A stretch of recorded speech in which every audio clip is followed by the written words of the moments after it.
Anda kembali bersama kami di obrolan malam. Saya masih bersama dengan Profesor Yusril Iza Mahendra. Prof, kalau mendengar pemikiran-pemikiran Anda dan pilihan, ada banyak orang yang kemudian memilih punya warna, satu warna, kemudian menihilkan warna yang lain. Dalam konteks keberagaman, Prof sendiri dalam posisi seperti apa? Misalnya Prof berasal dari suku tertentu, berasal dari agama tertentu, apakah kemudian bagaimana Prof melihat keberadaan dari kelompok lain selain identitas Prof sendiri? Ya, saya menganggap bahwa eksistensi semua kelompok itu harus kita akui keberadaan mereka.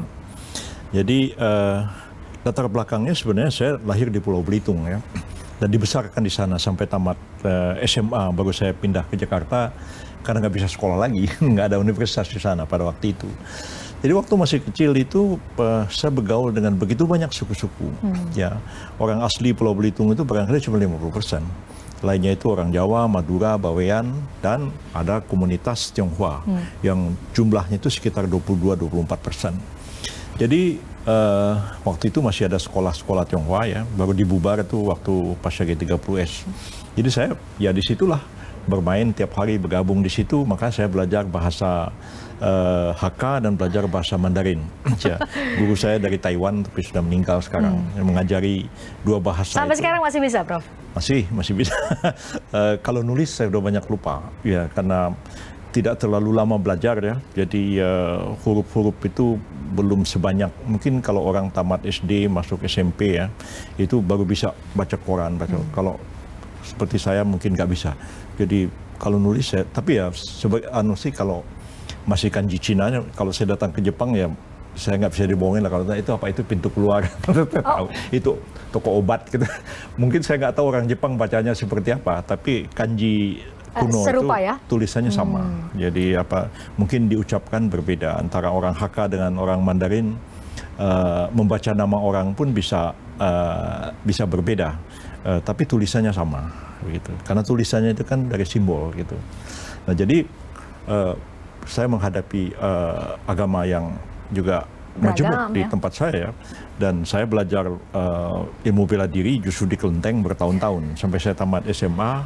Dan sampai saya didaulat untuk menjadi pengurus Kelenteng sampai sekarang. Dan sebenarnya banyak orang selalu mengatakan, oh itu Gus Dur yang mengakui agama Konghucu. Ya Gus Dur sih tinggal iya aja. Yang menelaah itu saya, dan saya kemukakan dalam sidang kabinet.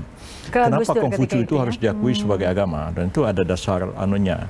Waktu itu Gus Dur sempat tanya sama saya, nanti Pak Yusril ditanya, nanti siapa nabinya, siapa? Saya bilang kalau ditanya siapa nabinya itu konsep Islam yang digunakan. Konsep Islam tidak bisa digunakan untuk menilai agama lain. Apa namanya? Dia bilang mungkin aja nabinya Konghucu ya, karena Konghucu kan lahir tahun 585 sebelum Masehi. Mungkin dari lihat perspektif Islam ya pintu kenabian belum ditutup. Mungkin aja Konghucu seorang nabi.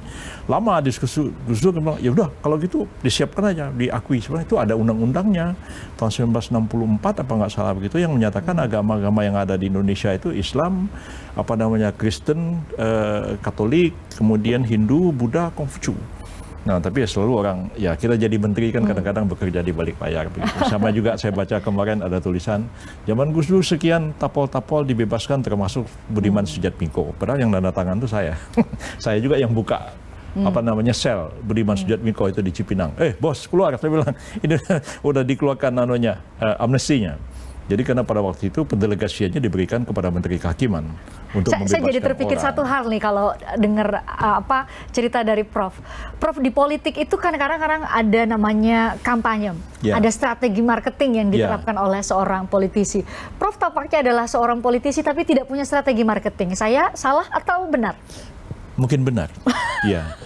Artinya sebenarnya kalau saya itu mau dijual dalam tanda kutip ya, mungkin waktu tahun 99 dan sesudah kampanye presiden, sebenarnya nggak terlalu susah menjualnya ya kan, orang lihat saya di TV, orang saya bicara di mana-mana begitu, daripada menjual orang yang tokoh yang baru sama sekali misalnya.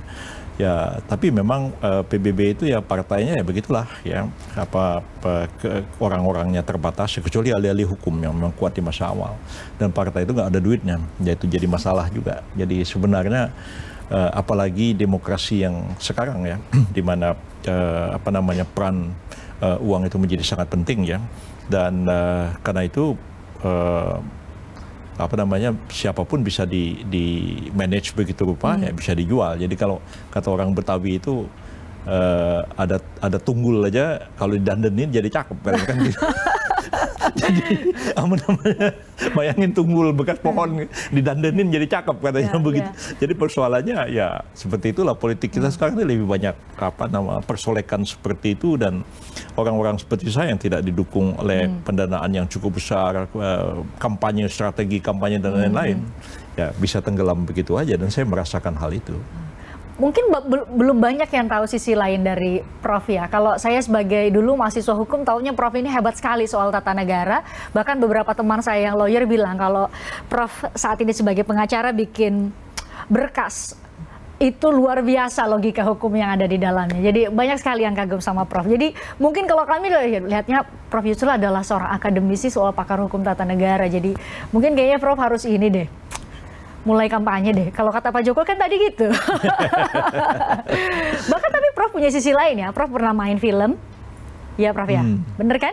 Iya betul. Nah, saya punya beberapa pertanyaan. Semoga bisa menggambarkan sisi lain seorang Yusril Iza Mahendra. Ini sudah disiapkan oleh tim. Ini namanya rapid question, Prof. Jadi mungkin dijawab juga singkat, tapi saya akan tanya beberapa hal. Mungkin Prof bisa memilih di antara dua ini. Yang pertama, melukis atau menulis? Menulis. Kenapa?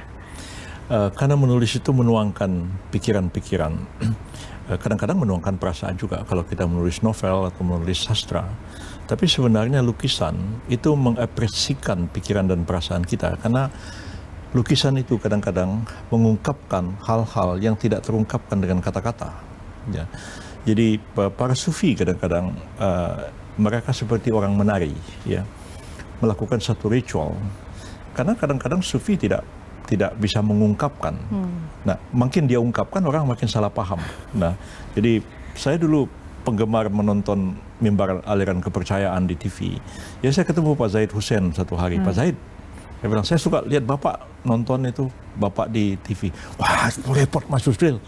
Ya, itu saya disuruh Pak Harto aja, makanya saya tampil. Kenapa repotnya? Saya bilang, ya uangnya namanya kebatinan, ya itu kan di dalam, makin diomong-omongkan makin keliru. Jadi, itu Pak Zaid Hussein almarhum, ya, beliau di Seknek juga. Ketika saya masuk Seknek, saya ngobrol seperti itu. Jadi kadang-kadang dunia batin, ya kalau diungkapkan dalam bentuk kata-kata, ya seperti Syekh Siti Jenar itu, ya kan? Ini jadi milih menulis atau melukis nih, Prof? Saya melukis nggak banyak. Saya dulu melukis cat air, ya. Tapi bisa melukis? Iya, nggak boleh dibilang bisa juga. Kalau sekarang udah lama. Tapi Prof punya koleksi lukisan. Tapi pernah ya? saya lukisan-lukisnya pun pada dikasih teman, saya sendiri udah nggak punya. Ya. Tapi tulisan-tulisan. Tapi masih... banyak Prof, sampai 50-an setahu saya. Tapi itu. Lukisannya? Oh, nggak banyak lah. Mungkin ada sekitar itu. Tapi pada dikasih orang, sebagian masih ada di kampung, di Belitung. Begitu itu saya banyak melukis pada waktu saya masih SMA, ya. Dan setelah itu awal-awal kuliah ya, setelah itu udah nggak lagi. Lebih banyak saya menulis. Menulis ya, termasuk pidato presiden, beberapa presiden.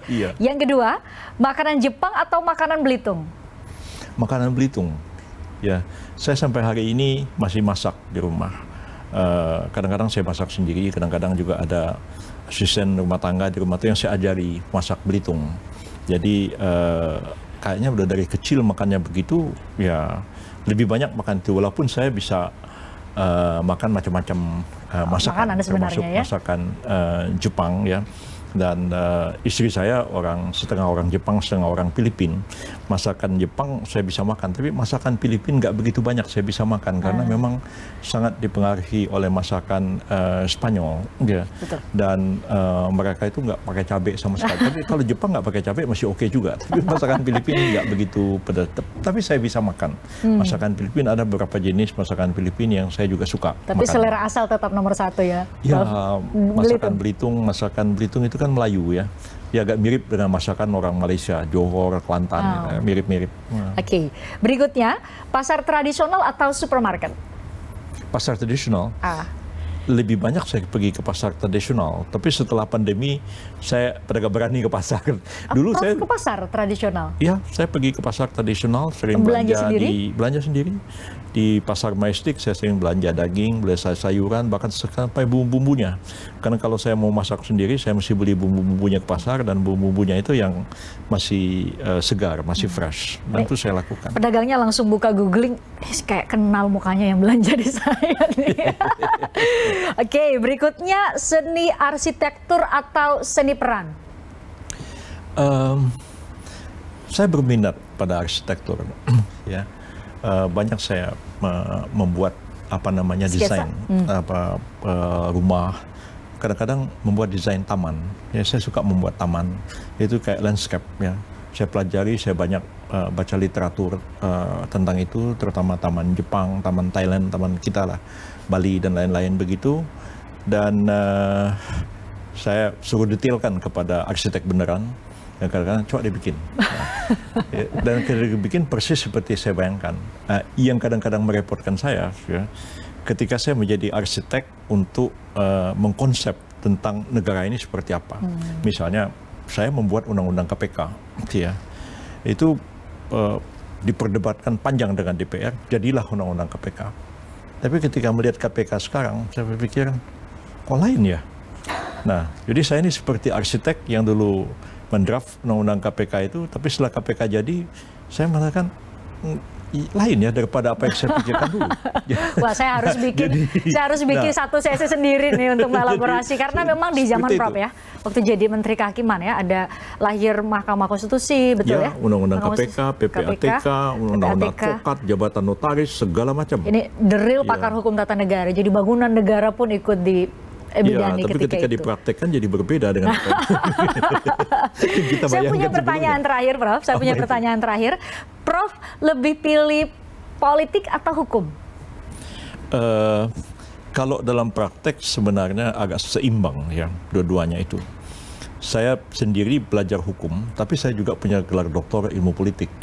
Nah, sekarang saya lagi nulis disertasi di bidang filsafat supaya tuntas semua studi ini. Prof hobinya sekolah ya? Iya, jadi resminya doktor saya itu dulu doktor of philosophy in political science, ya. Sehingga waktu itu Profesor Harun Ar-Rasyid bilang, Yusril itu profesor salah angkat katanya. Dia doktor politik tapi diangkat jadi guru besar hukum tata negara. Jadi saya bilang, Pak Harun, ya, Joko Sutono, guru Pak Harun itu nggak ada doktornya, itu cuma master doang. Tapi bisa jadi profesor apa nggak sah? Dia bilang. Lagi pula kalau saya nggak sah jadi profesor, berarti Pak Harun nggak sah juga jadi profesor. So Pak Harun jadi profesor kan saya ikut rekomendasi sebagai profesor yang lebih senior daripada beliau pada waktu itu. jadi saya ngolok-ngolokin beliau aja sebenarnya. Jadi kalau ditanya, pilih yang mana? Pilih mana, saya katakan saya salah satu ya, mungkin lebih berat kepada hukum. Jadi kalau saya menjalankan politik pun pertimbangan hukumnya itu menjadi sangat mendalam. Saya pikir negara itu harus mengartikulasikan konstitusi. Jadi kedudukan konstitusi dalam negara itu sama seperti kedudukan Al-Quran ataupun kitab Injil atau Gospel bagi orang Kristen, ya? Begitu ya. Seperti itulah. Jadi problemnya itu, repotnya kita ini kan belum pernah ada presiden kita itu dari kalangan hukum, ya. Wah, dari merdeka sampai sekarang. Nggak tahu, kalau saya mudah-mudahan jadi presiden, tapi nggak tahu itu nggak. Saya pikir beginilah ya. Jadi presiden itu kan sudah merupakan suratan takdirnya. Kalau bagi saya, saya sudah bisa jadi menteri berapa kali, bisa jadi profesor, bagi anggap itu satu hal yang sudah luar biasa ya. Sebab bapak saya paling tinggi jabatannya itu kepala kantor agama kecamatan. Jadi, dan Prof sampai di pencapaian saat jadi ini. Kalau saya tuh jadi kepala kantor agama kabupaten kan mestinya tuh saya udah hebat. Bapak saya kan, ibu saya sekolah SD pun cuma sampai kelas 4 zaman. Oh, saya sampai jadi profesor. Sebenarnya sudah saya sangat bersyukur. Saya pikir kalau orang jadi presiden itu sebenarnya sudah merupakan suratan takdir. Ya. Garis tangan ya. Tapi Prof, usai jeda kita harus jeda. Usai jeda saya ingin tanyakan satu hal yang sangat penting. Prof mengikuti dan menjadi bagian dari sejarah perjalanan bangsa ini. Saya ingin Prof bisa memberikan pesan-pesan kebangsaan kepada kami semua. Tapi kita harus jeda. Usai jeda mohon berkenan untuk menyampaikannya kepada kami semua. Usai jeda di obrolan malam. Tertarik dengan diskusi saya dengan para narasumber? Saksikan obrolan malam dengan topik-topik menarik lainnya. Jangan lupa subscribe ya channel YouTube Berita 1. Like, komen, dan share video ini ya. Terima kasih.